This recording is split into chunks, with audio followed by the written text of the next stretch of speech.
Un diagnostic archéologique relève de ce qu'on appelle nous l'archéologie préventive, c'est-à-dire l'archéologie liée à l'aménagement du territoire. C'est de l'archéologie qui n'est pas faite de prime abord pour répondre à une question scientifique, mais qui est pour vérifier si, au préalable d'un chantier, il n'y a pas des vestiges menacés. Et donc un diagnostic, c'est la première étape qui va nous permettre de répondre à une question relativement simple. Est-ce qu'il y a des vestiges dans le sous-sol voués à être aménagés? L'État nous a demandé donc d'évaluer le terrain pour connaître son potentiel, pour savoir si des vestiges allaient être touchés par l'aménagement à venir. Et pour ça, il nous a demandé d'ouvrir le terrain, mais par petites fenêtres. On doit arriver normalement à un pourcentage compris entre 7 et 10% du terrain.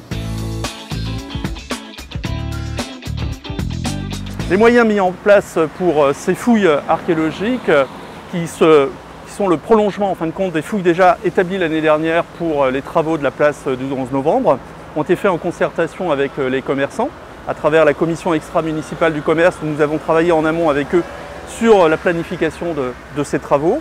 Nous avons élaboré un flyer que nous sommes allés distribuer avec Damien Robert, qui est notre chargé de mission commerce, à l'ensemble des commerçants de l'îlot Gambetta, afin de les prévenir, de bien leur expliquer les différentes phases de ces fouilles. Pour ce qui est du diagnostic de la place du 11 novembre, en l'occurrence ici tranche 2, c'est une opération relativement courte qui va durer 5 semaines, car une nouvelle fois, ce n'est pas une fouille à proprement parler, mais ce n'est qu'une évaluation. Donc on a 8 tranchées à ouvrir, comprises entre début octobre et début novembre.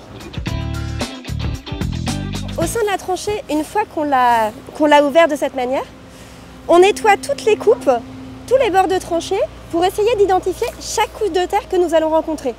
Et chaque vestige, dans le cas échéant, si on a un mur, etc., on va les nettoyer, les photographier. On va également établir un plan de manière à les identifier, à pouvoir les replacer dans l'espace. Ensuite, on va les comparer avec les plans anciens qu'on peut avoir du secteur où la documentation est écrite, pour essayer d'identifier à quel type de structure on a affaire. On va dater les objets éventuellement retrouvés en association pour essayer d'établir à quelle période ils ont été soit abandonnés, le plus souvent, ou édifiés si on a de la chance.